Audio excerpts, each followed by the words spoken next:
Less than 18 minutes into the 38-minute raid came the crucial moment. Navy SEALs had fought their way through Osama bin Laden's compound, killed his courier, the courier's brother, and bin Laden's son. They blasted through cage-like metal gates on the stairways. As a small team of SEALs reached the third floor, one of them turned to his right. It was all split second. Shoots bin Laden once in the chest, and then bin Laden begins falling back and shoots him once above the left eye, and bin Laden falls down, and he steps up and he says on the radio, you know, for God and country, Geronimo, Geronimo, Geronimo. After the terror attacks on American soil in 2001, including the attack on the Twin Towers that claimed nearly 3,000 American lives, Al-Qaeda became the most sought-after guerrilla organization in the world. Its leader, Osama bin Laden, immediately rose to the top of the FBI's most wanted fugitives list.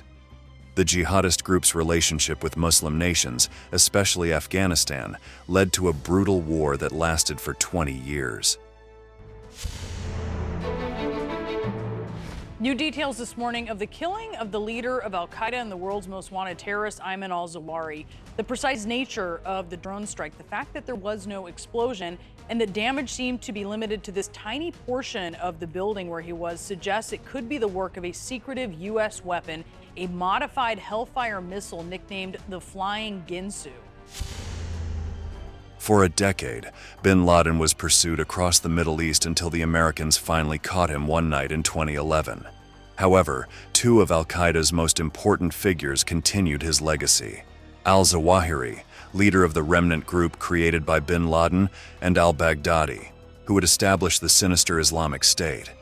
Both terrorists prolonged the legacy of the most dangerous man of the 21st century and, like their mentor, managed to evade U.S. forces for many years. But the American eagle knows few limits in finding its prey, and the leaders of the new jihadist era also fell before the CIA's intelligence and the muscle of the U.S. armed forces. In this video, you will learn all the details about the executions of the most significant terrorists in the Middle East.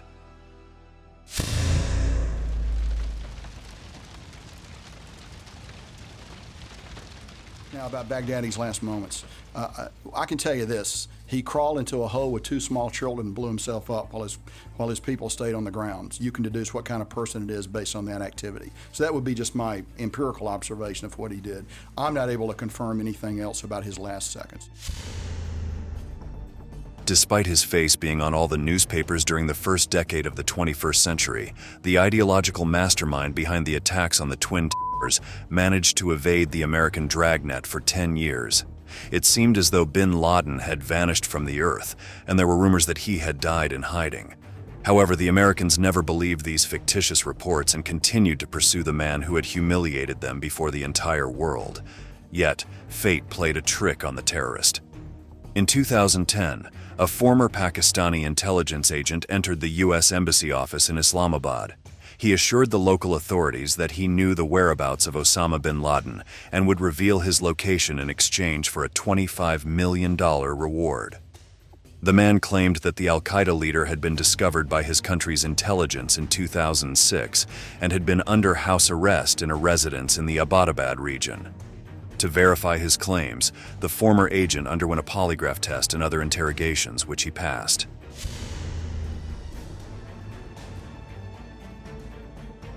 With the Pakistani's testimony accepted by U.S. authorities, the United States used aircraft, drones, and satellites to spy on the area where the world's most wanted criminal was supposedly located. The surveillance phase extended over months and cost tens of millions of dollars. The CIA rented a house in a nearby town and even set up a fake polio vaccination campaign in the region to get American operatives close to the building. Despite all these efforts, no agent was able to capture an image of bin Laden at the residence. After months of studying satellite photos of the compound, CIA analysts concluded there was only a 60 to 80% chance bin Laden was really there. In the photos, a man could be seen coming out of the main building and walking around the courtyard as if for exercise. But it was impossible to tell whether he matched bin Laden's height. In a high-risk gamble, U.S. authorities decided to raid the building after nearly a year of surveillance. If it turned out to be a decoy and the target was not present, The mission could jeopardize the fragile peace between the United States and Pakistan, potentially ignite a conflict between the two countries, and further compromise the already complex U.S. position in the Middle East. The president had to evaluate the strength of that information and then made what I believe was one of the most gutsiest calls of any president in recent memory. In May 2011, Operation Neptune Spear was launched. A joint force was organized comprising assets from DevGru, formerly known as SEAL Team 6, and the stealthy Night Stalkers, a fleet of radar-evading helicopters designed for low-altitude flights. For legal reasons, all assets were temporarily transferred as civilians under CIA control, since operating as military elements within Pakistani territory could have been considered an act of war by international bodies. In the dead of night, concealed by the darkness of the desert, the Night Stalkers' black helicopters carried 79 commandos armed with HK-416 assault rifles and MK-48 machine guns, along with an interpreter and a trained dog. The modified Black Hawks, designed to be undetectable, took off from an airbase in Afghanistan and headed towards Abbottabad on a dramatic nighttime flight. I heard the helicopters coming. They came in fast and low. Then after some time they were circling over the place. Then the first bang came, 3 other consecutive bangs came. Then there was one fifth final bang which made the whole sky orange. According to the plan, the first team would descend onto the complex's courtyard, while a second helicopter would transport the dog, the interpreter, and 4 soldiers to the northwest corner of the building to secure the area.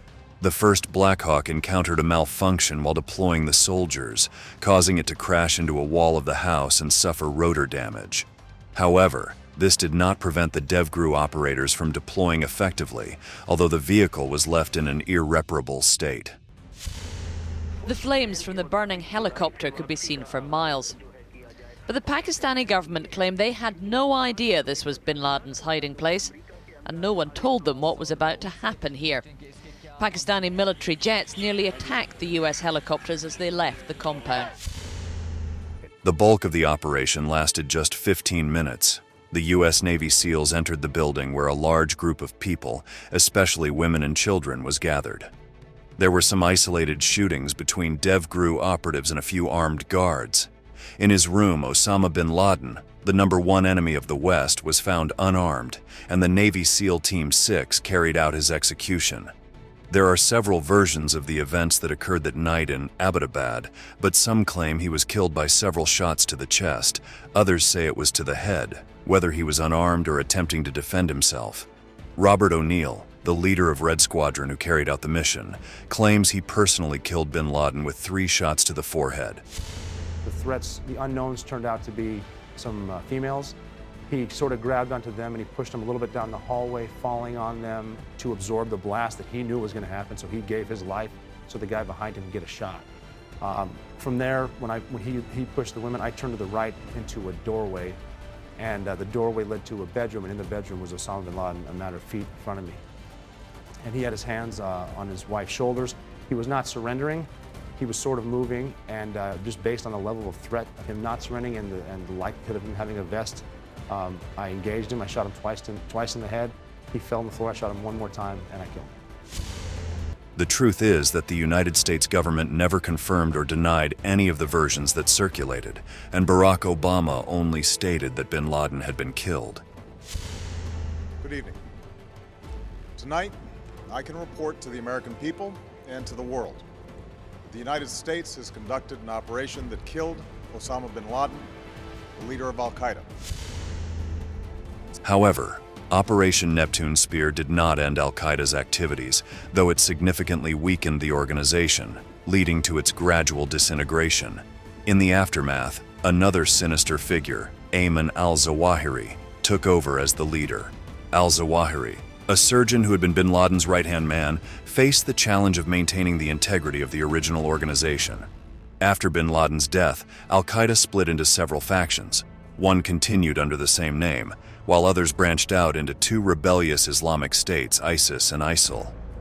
Al-Zawahiri's strategy was to return to a phase of operating as independent international cells, acting with some autonomy under the ideology of jihad.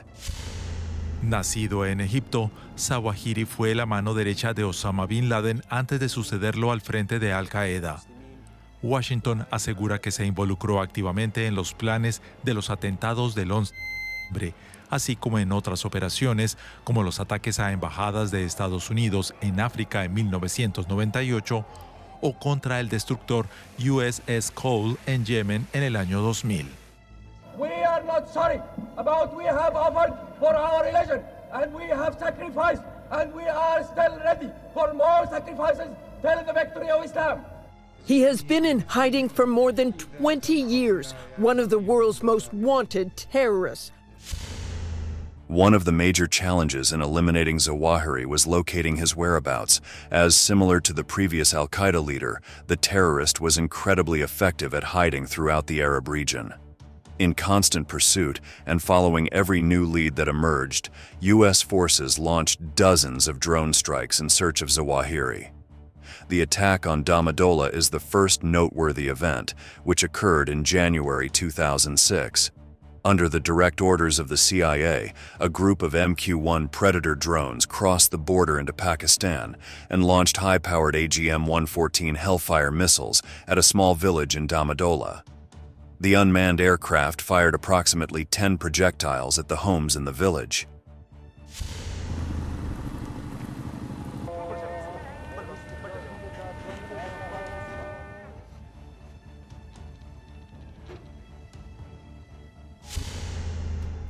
During the attack, 8 adult men, 5 women, and 5 children were killed. Other reports indicate that the total number of deaths was 25. American news networks reported that several al-Qaeda members had been eliminated in the bombing, but it was later confirmed that this was not the case. Both U.S. and Pakistani authorities acknowledged that no terrorists were found in the area. In October 2006, there was a bombing in location, a small village in the Bajar district of Pakistan. Once again, the CIA received reports placing Ayman al-Zawahiri in this village. MQ-1 Predator drones were used to launch missiles, although it is not clear which specific explosives were used. The attack resulted in 82 deaths and al-Zawahiri was not found among them. It was later revealed that he had never been near the site. While the United States denied involvement in the bombing, incriminating evidence gathered by Pakistani authorities led the Americans to admit their responsibility. They noted that, in any case, they suspected that the village leader, Maulana Liaquat-Ullah Hussein, was part of al-Qaeda and considered the operation a success.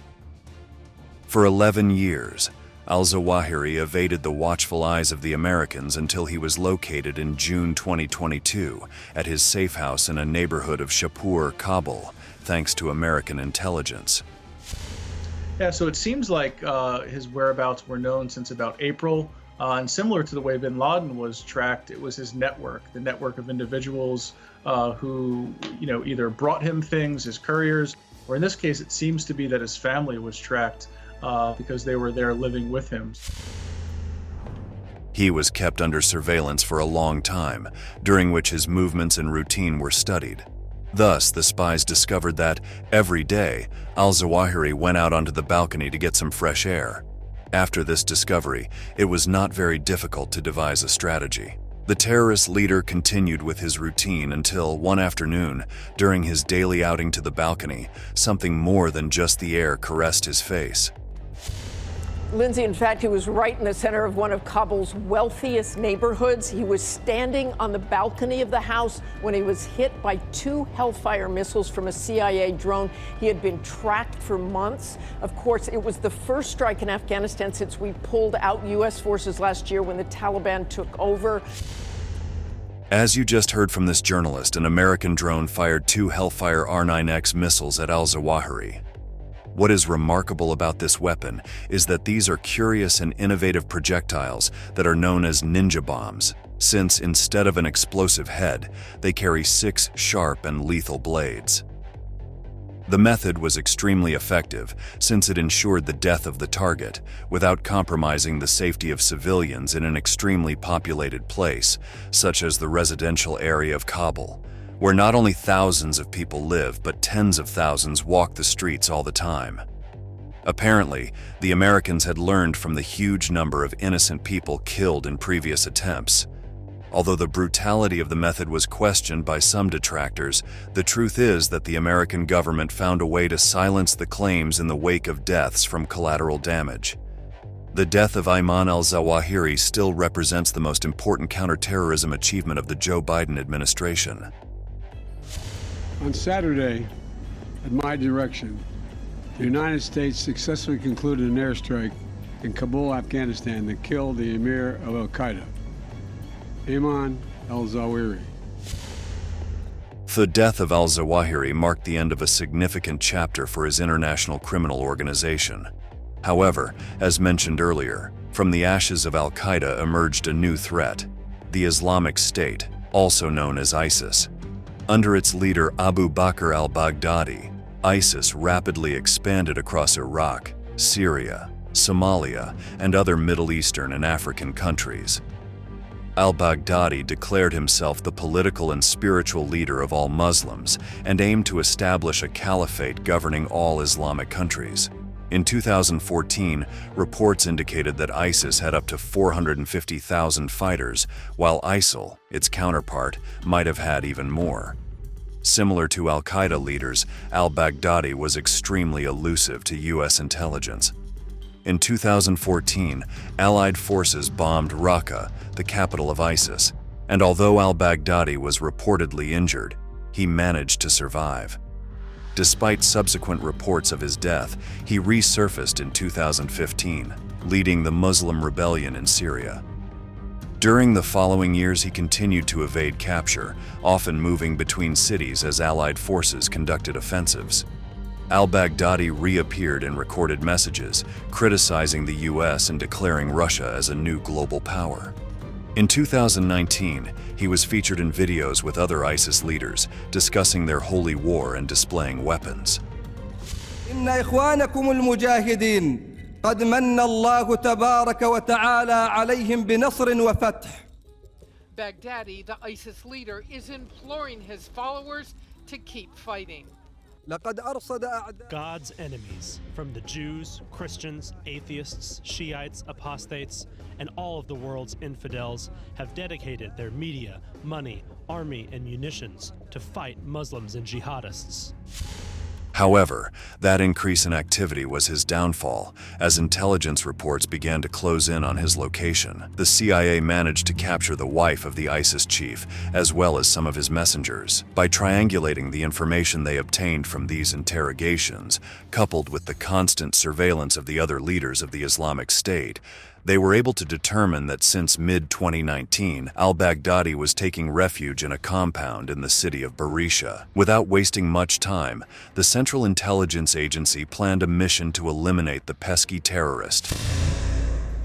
On October 26, 2019, units of the Delta Force of the United States Joint Special Operations Command, together with units of the 75th Ranger Regiment, departed from the Al-Assad Air Base in Iraq, divided between 8 MH-47 Chinooks and helicopters, towards the shelter near the town of Barisha.